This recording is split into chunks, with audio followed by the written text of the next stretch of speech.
Hello friends, आज हम सीखेंगे कि हम एरे के एलिमेंट्स को किसी फंक्शन में कैसे पास कर सकते हैं। उसके लिए यहाँ पर हमने एक एरे लिया है मार्क्स, जिसका साइज़ है 10 और यहाँ पर मैंने 10 एलिमेंट से इनिशियलाइज कर दिया है। तो मेरा मेमोरी में एरे कुछ इस तरह से रहेगा। मेरे 10 इंडेक्स होंगे 0 से स्टार्ट होते हुए, 0th इंडेक्स पे 30 आ जाएगा, फिर 35, फिर 25 एंड सो ऑन। और ये कंटिन्यूस मेमोरी लोकेशन में असाइन होंगे।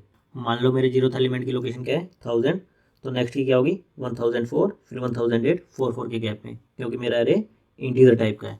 ये सब हम ऑलरेडी डिस्कस कर चुके हैं। अभी हमें डिस्कस करना है कि हम एरे के एलिमेंट को कैसे फंक्शन में पास कर सकते हैं। हमने देखा था कि किसी भी वेरिएबल को फंक्शन में पास करने के दो तरीके होते हैं, कॉल बाय वैल्यू या कॉल बाय रेफरेंस।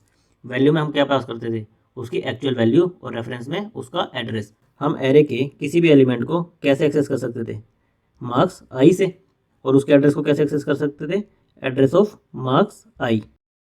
तो अगर मुझे कोई पर्टिकुलर एलिमेंट बाय वैल्यू भेजना है तो मैं क्या पास कर दूँ फंक्शन में, मार्क्स आई। जैसे f1 मान लो मेरा कोई फंक्शन है, उसमें मुझे एरे का ith एलिमेंट भेजना है, तो मैं क्या पास कर दूँ, f1 मार्क्स ऑफ आई।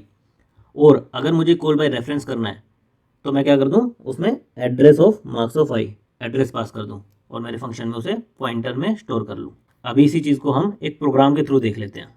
यहाँ पर हमने एक हमारा एरे लिया है और उसमें हमने 10 एलिमेंट स्टोर किए हैं। फिर हमने एरे का साइज़ n में स्टोर किया है। n में बेसिकली क्या स्टोर हो जाएगा, 10। फिर हमने n तक का लूप चलाया, 0 से लेकर n तक का। बेसिकली मैं दो फंक्शन में हमारे सारे एलिमेंट पास करूँगा 1 बाय 1, पहले 0, फिर फर्स्ट, फिर सेकंड एंड सो ऑन। और पास कैसे करूँगा, f1 में तो मैं पास करूँगा बाय वैल्यू, एंड f2 में पास करूँगा बाय रेफरेंस यानी कि एड्रेस।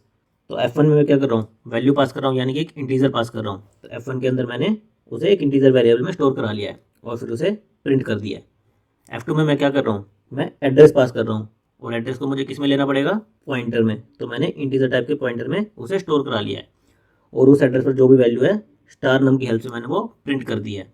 तो अभी जब इसको हम रन करेंगे तो हमारे f1 और f2 का आउटपुट सेम आना चाहिए। रन करके देखते हैं।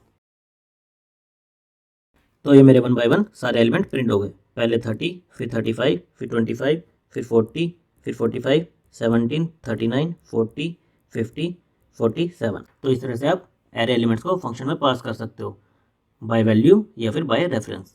Thank you guys.